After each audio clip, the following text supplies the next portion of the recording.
नीम करोली बाबा आपसे कुछ कहना चाहते हैं। इसके लिए आप एक फ़ोटो चुनें और जानें। पहली फ़ोटो। आशावादी रहें, हर संभावना में सफलता है। भगवान हनुमान के मंदिर जाएं।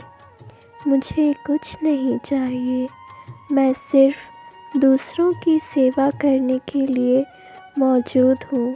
इसलिए तुम भी सेवा करो, तुम्हें सब प्राप्त होगा। राम नाम का जाप करो, असंभव भी संभव हो जाएगा। तुम चिंता मत करो मेरे बच्चे, मैं तुम्हारी चिंता कर रहा हूँ। तुमने मुझे अपने घर का एक सदस्य माना है, फिर तुम अपनी चिंता क्यों कर रहे हो? मैं तो तुम्हें सिर्फ राम जी का जाप करने के लिए कहता हूँ। मैं नहीं कह रहा कि तुम बस माला करते रहो, परंतु हृदय में तुम कोई भी काम कर रहे हो तब राम राम कहते रहो। तुम्हारे कष्ट बहुत जल्दी कम हो जाएंगे और मैं तुम्हें ढेर सारी खुशियाँ भी दूंगा। मैं तुम्हें तैयार कर रहा हूँ एक नई सफलता के लिए। तुम बस मेहनत करते रहो।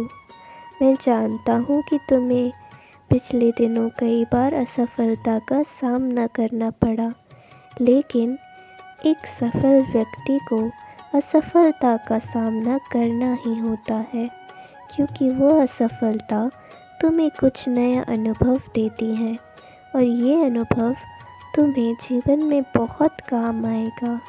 मैंने तुम्हें किसी बड़े कार्य के लिए बनाया है, तो चलो उठ खड़े हो।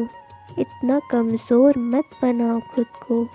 हर व्यक्ति परिश्रम कर रहा है और तुम्हें भी परिश्रम करना होगा, क्योंकि तुम मेरे प्यारे प्यारे भक्त हो और मैं हमेशा तुम्हारे साथ खड़ा हूँ। जय श्री राम। जय श्री राम। दूसरी फ़ोटो। हर संभावना में सफलता है। जो सवाल आपके मन में है उससे निश्चित रूप से सकारात्मक परिणाम मिलेंगे। 9 दिनों तक गाय को खाना खिलाएं। जो कोई परमेश्वर के लिए काम करता है उसका काम अपने आप हो जाता है।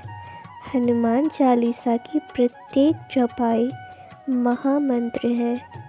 मेरे बच्चे, मैं तो तुम्हें प्रत्येक दिन हनुमान चालीसा करने को कहता हूँ, और अगर तुम उसे ध्यान से पढ़ोगे तो तुम्हें समझ आएगा कि तुम्हारे जीवन में जो भी दुविधा चल रही है उस चौपाइयों में हर एक दुविधा के लिए भगवान हनुमान जी तुम्हें वरदान देने के लिए ही बैठे हैं। इसीलिए जब भी जिस प्रकार की परेशानी हो, तुम अपने मन में उस चौपाई का पाठ करते रहना। अगर तुम कोई काम कर रहे हो और तुम्हें उसमें संदेह होता है तो तुम मेरे पास आओ, मेरी फ़ोटो को देखो। मैं बस एक फ़ोटो मात्र नहीं हूँ, मैं साक्षात तुम्हारे घर में उस फ़ोटो में वास करता हूँ। तो तुम बस अपने मन में उन प्रश्नों को दोहराओ और सब कुछ मुझ पर छोड़ दो। और अगर तुम्हें तब भी उस कार्य में कोई संदेह हो तो इसका मतलब है कि तुम्हें वो कार्य नहीं करना है। पर अगर तुम्हारे मन में मेरी फ़ोटो से बात करने के बाद सकारात्मक विचार आए तो मतलब तुम निश्चिंत होकर प्रभु का नाम लेकर वो कार्य करने लगो। मैं तुम्हारा कार्य ज़रूर संभव कराऊंगा। इसीलिए तुम बस सब कुछ मुझ पर छोड़ो। जब कोई समर्पण कर देता है तो चीज़ें अपने आप आसानी से होने लग जाती हैं। समर्पण का अर्थ ये नहीं कि तुम हाथ पर हाथ धरे बैठ जाओ।